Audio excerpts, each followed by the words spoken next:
Someone said to me, "Go home, you broke, jobless old lady. What are you doing on this trip for free? I'm so disappointed in my family as usual. I'll show you what hell looks like."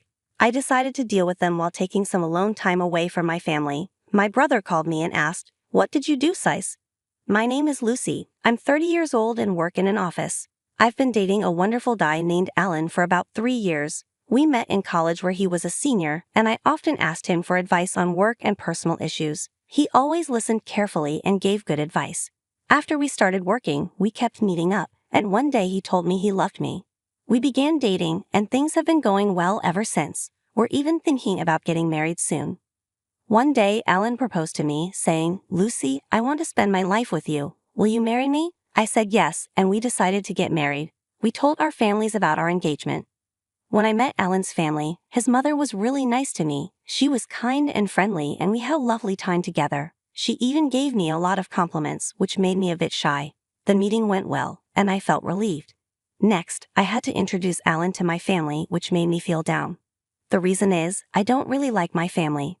My parents were both very good at sports and got into college on athletic scholarships. They expected me to be good at sports too, but I wasn't. They made me try different sports like basketball, swimming, table tennis, and figure skating, but I was never good at any of them. I was only average at sports, which wasn't good enough for my parents. They were clearly frustrated with me. When my brother Kyle was born, they had high hopes for him in sports too. Kyle turned out to be very good at soccer. The local youth coach said he had talent, and my parents were thrilled.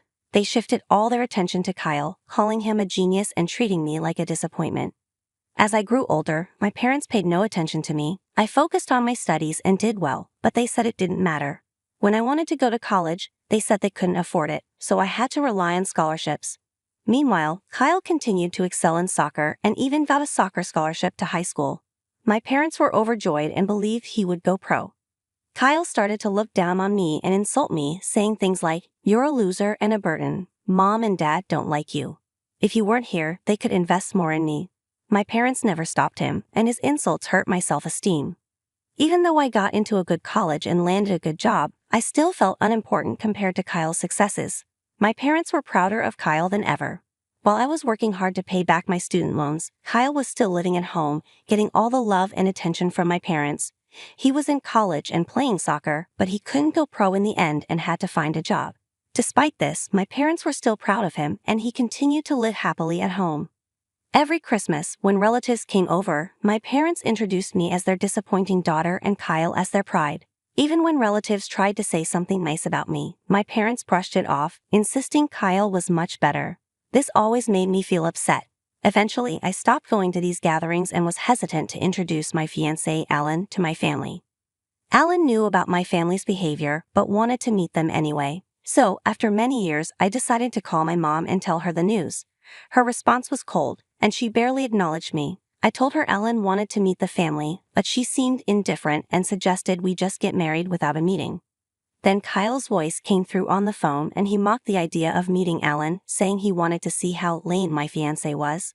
When Kyle said he wanted to invite us, Mom agreed. I was upset but decided to visit my family on my next day off. I prepared myself for the possibility that they might treat me badly. "Yeah, I get it. If that phone call was any indication, your family is quite something," Alan said. I explained that it had been tough dealing with them and apologized. But since we were getting married, Alan insisted on meeting my family. We agreed to keep it short and then leave. We drove to my family's home. When we rang the bell, no one answered, so I used my key to let us in.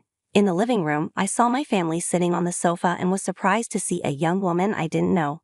I decided to greet everyone. "Hi everyone, it's been a while. This is my fiancé Alan. Nice to meet you all." As I introduced him, my family looked at Alan and Kyle made a rude comment, which even made Alan awkwardly chuckle. Kyle then introduced the woman next to him. "This is Mia, my wife. We've been living here since we got married." I was shocked. "Wait, you're married?" I asked wide-eyed. "Yeah, last year," Kyle replied. I couldn't believe it. My mom looked annoyed and told me it wasn't my business. I was stunned that Kyle had married without telling me. When Dad addressed Alan, he asked, "I'm not interested in you, but what do you do for a living? If you're marrying Lucy, it can't be anything impressive." I was angry at Dad's comment. Alan gently held me back and apologized for the rudeness. Alan handed his business card to Dad. At first, Dad looked at it dismissively, but then his eyes widened. "You're a lawyer?" Dad exclaimed, and Mom, Kyle, and Mia were also surprised. "Wow, this is amazing," Mom said. "Elizabeth, get some tea for our guest." The family's attitude changed instantly. They were now very interested in Alan and even asked if his salary was high. Mom requested a designer bag for her birthday, showing how quickly they shifted their view once they learned Alan's profession. I was shocked by how shameless my family was, especially Mia. It was audacious of her to say such things to Alan when they first met. Alan responded with a polite smile, but I was uncomfortable with the way they were behaving. During a meeting between our families, my parents and Kyle's family were very enthusiastic. Even my mother-in-law seemed surprised by their eagerness. After the meeting, I apologized to my mother-in-law, but she had already heard about it from Alan and reassured me not to worry. I felt relieved knowing my mother-in-law was genuinely nice. 2 months later, Alan and I got married. Even though my family had always been indifferent to me, they attended the wedding. Afterward, they started calling us frequently, inviting us to dinner at a fancy restaurant. I suspected they were only interested in Alan's money because he's a lawyer. We were busy, so I told them we couldn't make it right now, and would let them know when we could. My mom responded enthusiastically, saying they were free anytime. I felt disgusted because they seemed to care more about taking advantage of Alan than about me. A few months later, Mom called again, asking when we would join them for dinner. She spoke in a sweet tone, saying they were planning to celebrate her 50th birthday. She added that since they raised me through high school, it would be nice to show some gratitude. I could tell my mom was getting impatient and expected us to treat her well, but she did have a point. I had managed my own college expenses, but my parents had supported me up until then. Maybe it was time to show some appreciation.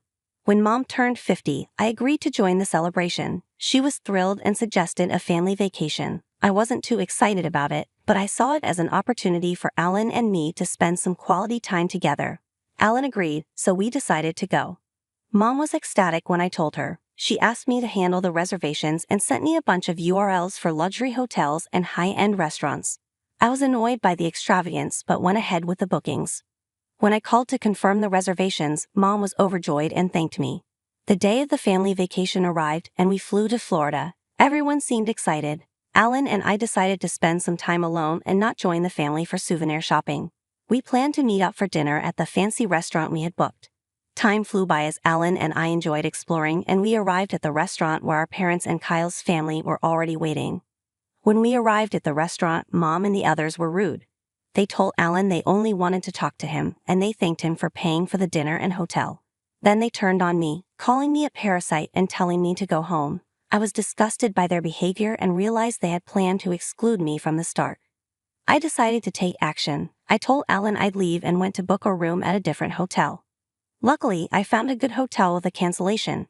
I settled in with a nice view and enjoyed a coffee. Kyle called me, asking what I did. I told him I'd moved to another hotel and that Alan could join me there. Alan arrived at my hotel later, grinning. He said they were furious and that they had to pay the bill because he left before the food arrived. We were both frustrated by their behavior, but shook it off. We enjoyed a meal at the hotel's upscale restaurant, relaxed in our room, and the next morning we explored the area. To avoid our parents, we changed our flight to an earlier one. While waiting for our flight, Mom called me, furious. She demanded to know why there was a hotel bill for $11,000 and said we couldn't afford it. She called me arrogant and a parasite. I told her I was planning to pay for the whole trip to thank them for their support, but their behavior ruined it. Mom was shocked when I told her I earn more than Dad and have substantial savings. I decided to cut ties completely, hung up, and blocked their numbers. They couldn't find us because they didn't know where we lived or worked. However, my family went to Alan's law firm, caused a scene, and demanded to see him. Kyle even broke some office equipment, which led to their arrest. After spending so much on the trip, they now had to pay for damages and fines. Both Dad and Kyle lost their jobs and now work part-time, living in poverty. Meanwhile, Alan and I are happy. I'm pregnant, and we recently celebrated the birth of our beautiful daughter with my mother-in-law. I'm looking forward to cherishing our new family and living a joyful, fulfilling life.